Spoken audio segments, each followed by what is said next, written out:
Fixed expenses, variable expenses, and this was savings, and this was taxes. Okay? So what we did is we cut into the taxes and we put that into savings. How did we do that? RSPs, Right on, Saigon, our RSP. home-based businesses. And then we cut into the taxes again, over here, and we put that toward, what's that? Green means Good. savings. This is the home-based business. Okay, and then we can get the rest of the taxes out. How do you want to get the rest of the taxes out? I asked, do you want to get all of it back or some of it back?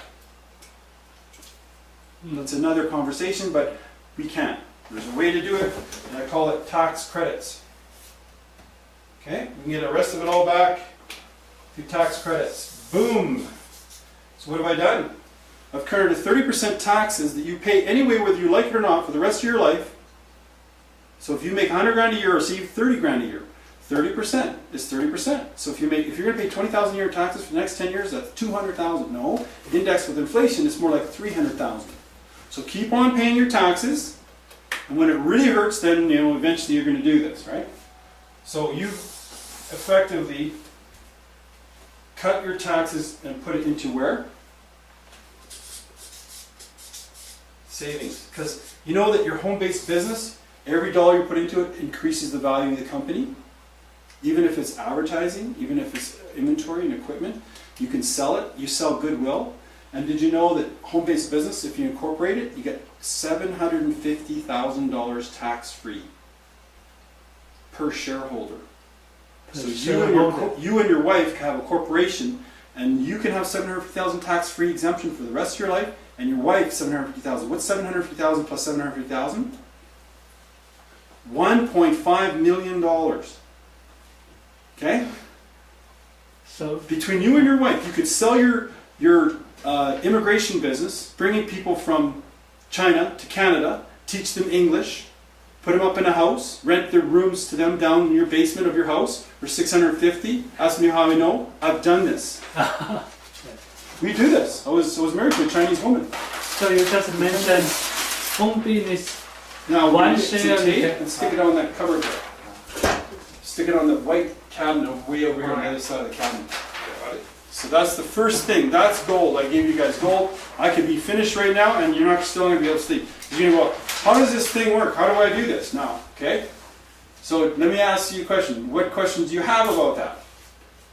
Because it's pretty straightforward, isn't it? Because I like detail. I like to give you the real detail, so that if you have to do this tomorrow, then you won't even have to. Home-based business. What's the other one? Tax credits, right? Okay, let's do the RSP thing, because this thing is powerful. If you go to the bank right now, and let's say it's what is it, January? What is the date? It's July, right? So here's August, September, October, November. Okay?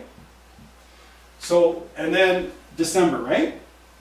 So how many months is that?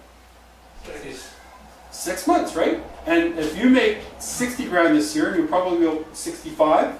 I'm really close to my numbers. You'll be shocked when you get your T4. You go, geez, Neil was so close. And he'll get about 78, maybe 80, because we're getting rained out and flooded or whatever. Maybe he makes 100. I don't know. Maybe a big bonus, right? Get a cold winter, boom, you make an extra 10 grand, right? But I know this for a fact, whether you like it or not, and whether I told you or not, you will pay another $20,000 in taxes. You will. Between now and the end of the year. How would you like where you don't pay nothing for the end of the year? Would that motivate you? Yeah. So you go to the bank and you get a $20,000 RSP loan. And Mitch is going, that's just a lot of money, I'm freaking out already, okay? But what I do is I do it over 5 years. And I figured out this formula, and I did $1.5 million of this in 3 days. People come in, they do $5,000, $10,000. I did a $50,000 RSP loan once. It's incredible. And I make more money in 3 weeks than most people make in a year when I do this. I don't make commissions telling you this. I don't make a dime telling you this. What's my motivation? Because you should know about it. And if I keep this inside and I don't tell you about it, I would feel guilty that I feel like I have to tell you this. because I did this for 20 years. But if you don't know this, you're gonna, why didn't you tell me? I'll tell you later, right? Because you could have saved $20,000, let's say $15,000 between now and the end of the year. Okay, so you go to the bank here July 15th already, then you got your RSP loan, okay, and your first payment, let's say, is $280.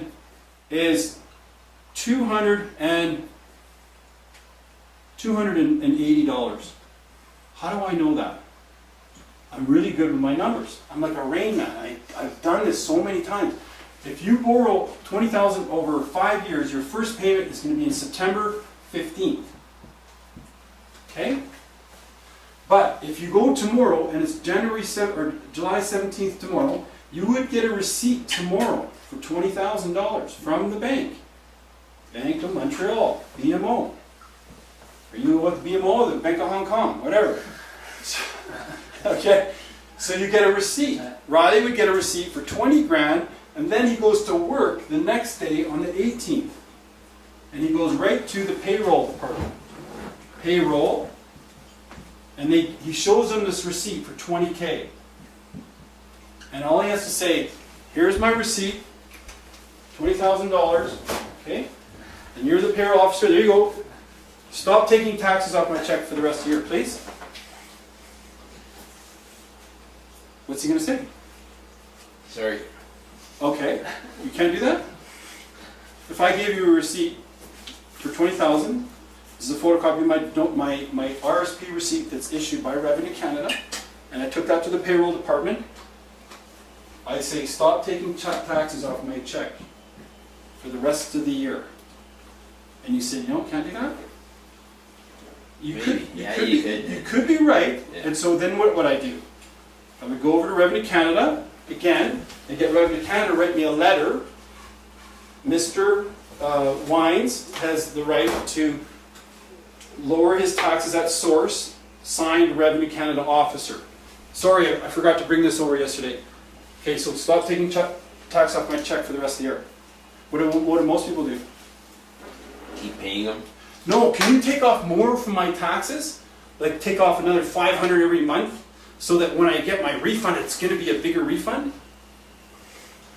That's like holding a gun to your head. That's dumb, right? Yeah. That's what most people do. So they have what's called a TD2 form. And the TD2 form, the tax deduction form, and it shows old age security, Canada pension plan, let's say your pension deductions. These are what's called source deductions. And so with this letter that I gave you here, the letter from Revenue Canada, or Canada Revenue Agencies, CRA, whatever, they changed their name because they went offshore. They don't pay tax. You think they pay tax? So this is the form to reduce taxes at source. And they write a letter and they sign it, and they have to. The employer has to stop taking tax off your check. If they don't stop taking tax off your check, you wouldn't do this. You could sue them, but you wouldn't. They have to. Actually, Revenue Canada would even phone them for you. And there's a thing called hardship. You have to get the money to pay your payment.